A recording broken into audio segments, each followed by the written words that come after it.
पढ़ेंगे आपकी नंबर 1 शेषवा अवस्था, जिसका समय काल हमें पढ़ना है जन्म से 6 वर्ष तक। जन्म से 6 वर्ष तक। अब जन्म से जो 6 वर्ष का जो समय काल बताया गया है, इसे भी हमें और भागों में बांटना है। अगर आपको इसके अंतर्गत पूछ ले शेषवा अवस्था, सीधा पूछ ले, तो आपको ध्यान रखना है जन्म से 2 वर्ष का जो काल होता है वो शेषवा अवस्था होती है। अगर अब आपको ये पूछ ले कि पूर्व बाल्यावस्था का समय काल कितना है, तो ध्यान रखना है पूर्व बाल्य जो अवस्था होती है उसका समय काल होता है 2 से 6 वर्ष। ये दोनों चीजें ध्यान रखनी है। शेषवा अवस्था सिर्फ 2 वर्ष तक मानी जाती है, पूर्व बाल्यावस्था मानी जाती है 2 से 6 वर्ष तक, तो ध्यान रखना है। अब इस अवस्था को बहुत सारे नाम दिए गए हैं, इसको बहुत सारे नाम दिए अर्थात उपनाम दिए गए हैं। तो सबसे पहले अपन देखेंगे बालक ने जन्म लिया है, अब वो हर चीजें सीखेगा मतलब हर काम को करना सीखेगा। उसे कुछ नहीं आता था, किस अवस्था में सीखता है, तो शेषवावस्था में सीख रहा है, मतलब सीखने का आदर्श काल, इसका उपनाम हो जाएगा सीखने का आदर्श काल।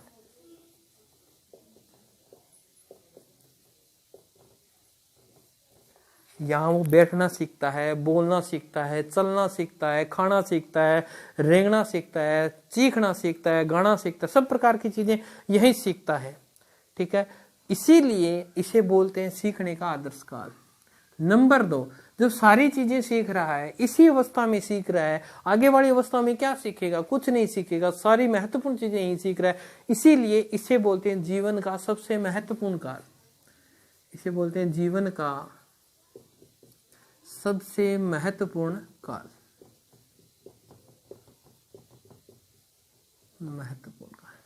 नंबर 3 की अगर बात करें, यहां बालक में किस प्रकार का चिंतन होता है, बालक में होता है अतार्किक चिंतन की अवस्था। अतार्किक चिंतन की अवस्था कि बालक में यहाँ तर्क देने की क्षमता नहीं होती, बालक बिना तर्कों के बात करता है, उसके पास तर्क, जैसे पापा थार मम्मी के अलग है, इस तरह के प्रश्न तर्क नहीं है, हम उसका उत्तर भी नहीं दे पाते, इस तरह के उल्टे पुल्टे जो प्रश्न होते हैं वो यहीं से पूछता है। नंबर 4 की बात करें तो भावी जीवन की आधारशिला भावी जीवन की आधारशिला कहने का ये औचित्य है कि यहीं से बालक का पता चल जाता है कि बालक आगे भविष्य में क्या करेगा। और इसे ही नंबर 5 की बात करें तो इसे बोलते हैं अपीली काल। अपीली काल का अर्थ क्या होता है, यहाँ बालक अपील करता है, और ये अपीली काल कहा किसने था, अगर पता हो तो ये क्या था, हरलोक ने कहा था कि शेषवावस्था जो है वो बालक का कौन सा काल है, अपीली काल। यानी अपील करता रहता है, मुझे ये ला दो, मेरी बात तो सुनो, मुझे ये दे दो, वो दे दो, ये सारी चीजें यहाँ करता रहता है।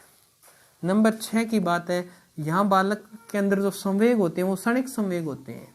क्षणिक संवेग की अवस्था। क्षणिक संवेग का अर्थ क्या है, क्षणिक होता है, थोड़े से समय के लिए इसमें संवेग आते हैं और फिर तुरंत संवेगों को परिवर्तन कर देता है। जैसे बालक रो रहा है, छोटा बालक क्या होता है, रोता है, रो रहा है, संवेग कौन सा है, रोने का संवेग आ रहा है, परंतु जैसे ही बालक को हम गोद में लेंगे बालक चुप हो जाएगा और हंसना प्रारंभ कर देगा। हंसता हुआ हंस रहा है बालक, हंसते हंसते बालक रोने लग जाएगा।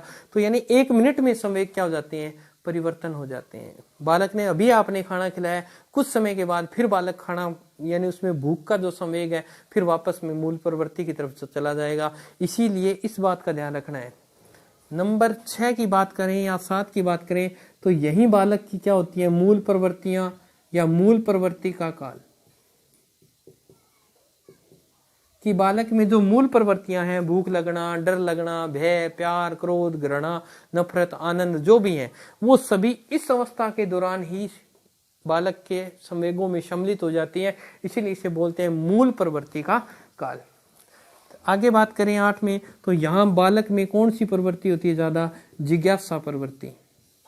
यानी बालक सबसे ज्यादा प्रश्न इसी अवस्था के अंदर पूछता है, इसीलिए इसे बोलते हैं जिज्ञासा प्रवृत्ति का काल।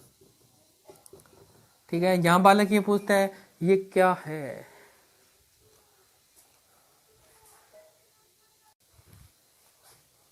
जिज्ञासा प्रवृत्ति के काल में अगर बात करें तो ये इसमें सबसे ज्यादा जो बालक प्रश्न पूछता है वो क्यों है, क्या है, सॉरी क्या है के प्रश्न पूछता है इस अवस्था में, क्या है के प्रश्न पूछता है इस अवस्था में।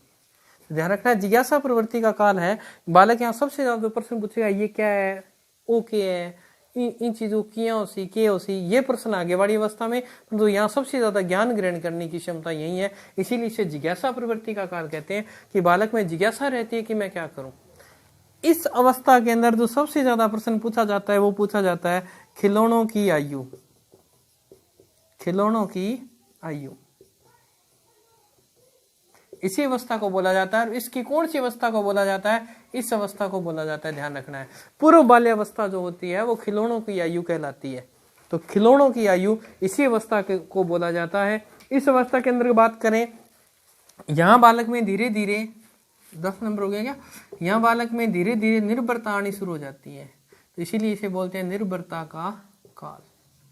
तो ये इसके उपनाम थे 10 जो हमने अध्ययन किए।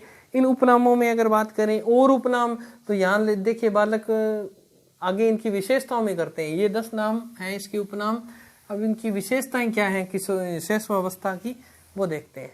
शेषावस्था की विशेषताओं में सर्वप्रथम देखते हैं कि यहाँ जो विशेषता आएगी नंबर 1, यहाँ पर बालक में आने लग जाती है सब केंद्रित भावना,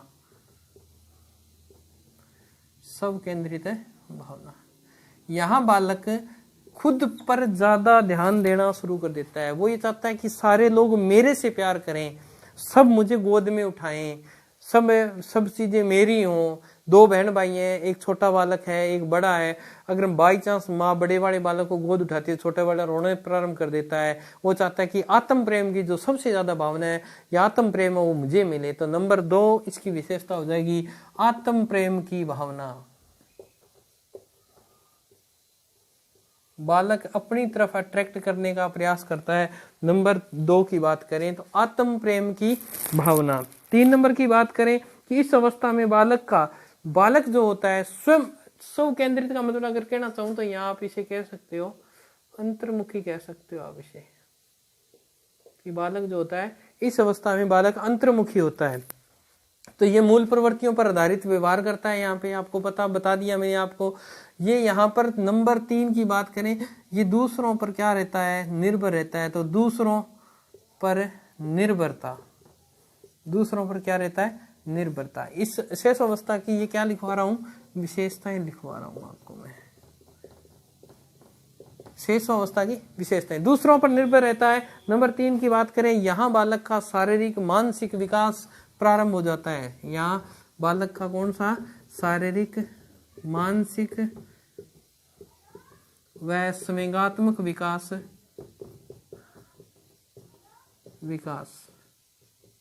प्रारंभ हो जाता है। और यहाँ धीरे धीरे बालक का शारीरिक विकास होने लग जाएगा, उसकी बुद्धि लब्धि बढ़नी शुरू हो जाएगी, जैसा वो पहले था वैसा नहीं होगा। इस दौरान बालक संवेगों का प्रदर्शन करना शुरू कर देगा। क्रोध, कई बालक शुरू से बचपन से ही क्रोधी होते हैं, इस तरह का प्रदर्शन। कई बालक डरपोक होते हैं, कई बालक सहन ज्यादा घाव होते हैं या दर्द होता है उसे सहन करने की क्षमता रखते हैं, इस तरह के संवेगों का प्रदर्शन करना प्रारंभ कर देगा।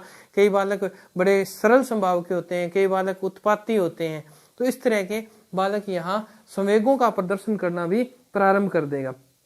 उसके बाद की बात करें तो यहाँ इस अवस्था के अंदर बालक में नैतिकता का क्या होता है, अभाव होता है। नैतिकता का क्या होता है, अभाव होता है। नैतिकता का अभाव का मतलब है किसी को रिस्पेक्ट वगैरह जो देनी है वो इस अवस्था के दौरान बालक रिस्पेक्ट वगैरह नहीं देता।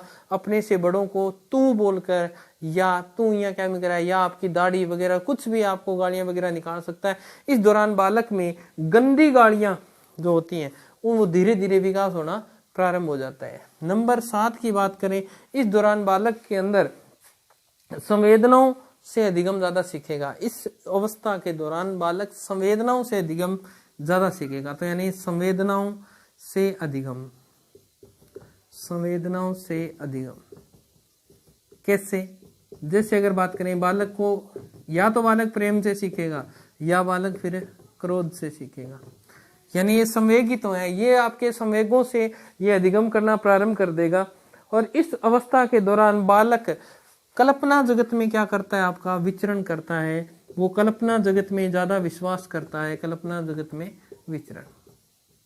उसके अनुसार उसे ऐसा लगता है कि पृथ्वी की सारी चीजें बोलती हैं, उसे लगता है चिड़िया भी बोलती है, मोर भी बोलता है, सब चीजें उसे ऐसा लगता है, वो कल्पना जगत में ज्यादा रहता है। भूत प्रेत सब बातों पर, राजा महाराजा, शेर भालू चिड़िया, ये सब चीजें उसके लिए काल्पनिक होती है। वो उस जगत में रहता है कि शेर बोलता है, ये वो सब चीजें, तो इसीलिए उसे कल्पना जगत में वो विचरण करता है। अब देखें आगे, इस दौरान बालक में अहम भाव आ जाता है।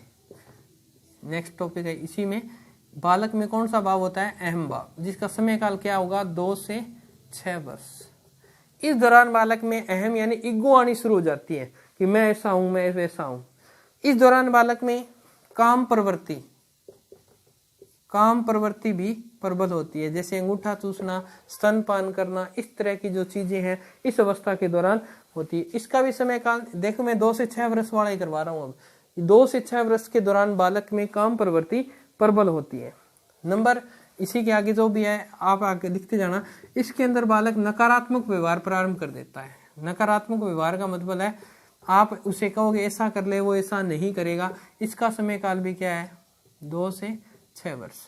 बालक को कुछ कहा जाएगा, करेगा वो कुछ, इस तरह का जो व्यवहार है बालक में वो नकारात्मक व्यवहार कहलाता है। और वो शेष अवस्था की कौन सी अवस्था में, पूर्व बाल्यावस्था के अंतर्गत इस तरह के व्यवहार को वो करना प्रारंभ कर देता है। फिर अगर देखें तो वो धारणाओं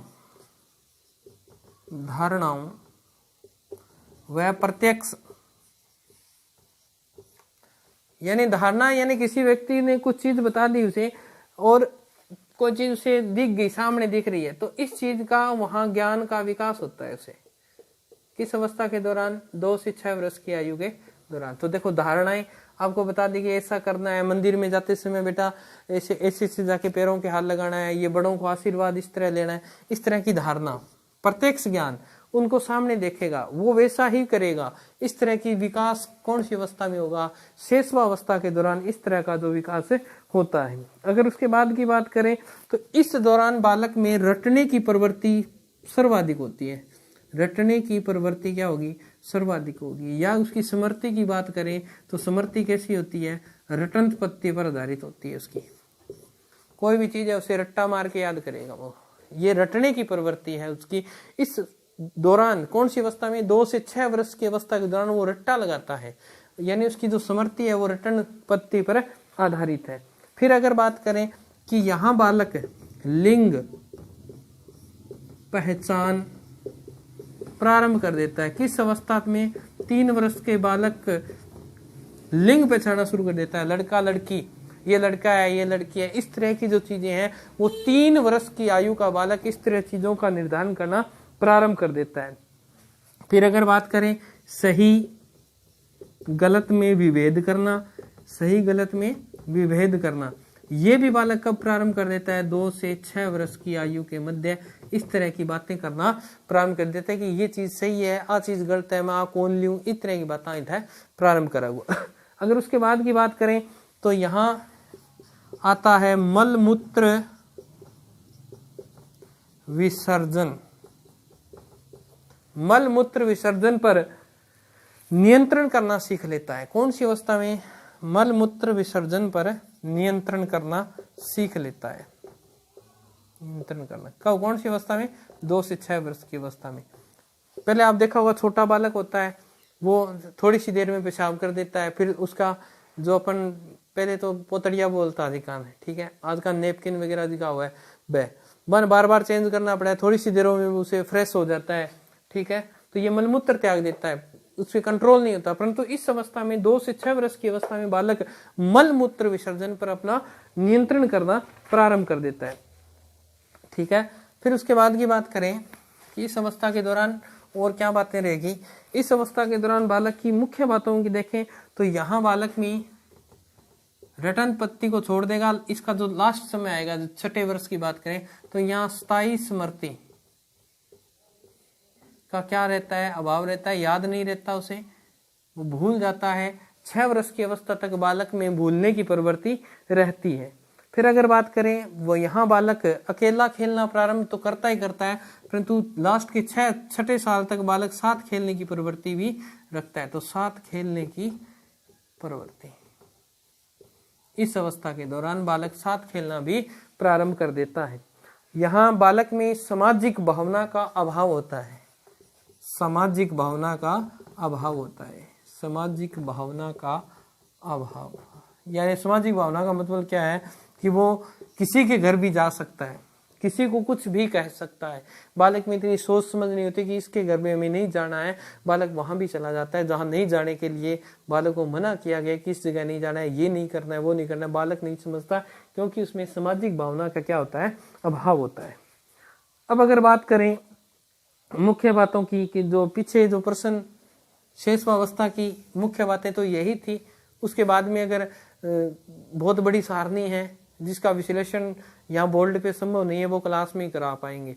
तो ये थी आपकी कौन सी, शेषवावस्था, जिसका मुख्य मैंने आपको करवा दिया है। बाकी नेक्स्ट अपन जो अवस्था पढ़ेंगे उसमें और इन शेषवावस्था से संबंधित टॉपिक पर भी बात करेंगे। धन्यवाद।